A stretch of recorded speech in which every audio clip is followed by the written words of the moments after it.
KSRTC bus തടഞ്ഞതിൽ സച്ചിൻ ദേവ് MLAക്ക് മുൻ മേയർ ആര്യ രാജേന്ദ്രനും നോട്ടീസ്. ഡ്രൈവർ യദു നൽകിയ സ്വകാര്യ അന്യായത്തിലാണ് Thiruvananthapuram judicial first class magistrate കോടതി നോട്ടീസ് അയച്ചത്.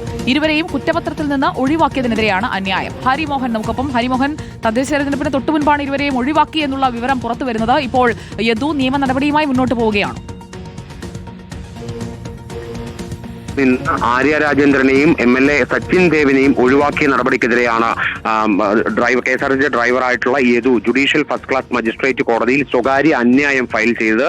ആ സ്വകാര്യ അന്യായം ഫയലിൽ സ്വീകരിച്ചുകൊണ്ട് കോടതി ഇപ്പോൾ നോട്ടീസ് നൽകിയിരിക്കുകയാണ് ആര്യ രാജേന്ദ്രനും സച്ചിൻ ദേവിനും. ഇതിന് മറുപടി, അതായത് സ്വകാര്യ അന്യായത്തിന് മറുപടി ബോധിപ്പിക്കണം എന്നാവശ്യപ്പെട്ടുകൊണ്ടാണ് കോടതിയുടെ നോട്ടീസ് നൽകിയിരിക്കുന്നത്. കുറ്റപത്രത്തിൽ നിന്നും ഒഴിവാക്കിയതിൽ അംഗീകരിക്കാൻ കഴിയില്ല എന്നുള്ള നിലപാട് സൂചിപ്പിച്ചുകൊണ്ടാണ്, അല്ലെങ്കിൽ വ്യക്തമാക്കിക്കൊണ്ടാണ് യദു ഇത്തരത്തിൽ സ്വകാര്യ അന്യായം ഫയൽ ചെയ്തിരിക്കുന്നത്. മാത്രമല്ല, അന്നുണ്ടായ സംഭവങ്ങൾ ഒരിക്കൽ കൂടി ആവർത്തിച്ചുകൊണ്ട്, ഒപ്പം തന്നെ ബസ് തടയുന്നതടക്കമുള്ള ദൃശ്യങ്ങൾ കൃത്യമായി പരിശോധിച്ചില്ല എന്നതടക്കം പോലീസിനെതിരെ ആരോപണങ്ങൾ ഉയർത്തിക്കൊണ്ടാണ് ഈ യദുവിന്റെ സ്വകാര്യം അന്യായം എന്നുള്ളതാണ്.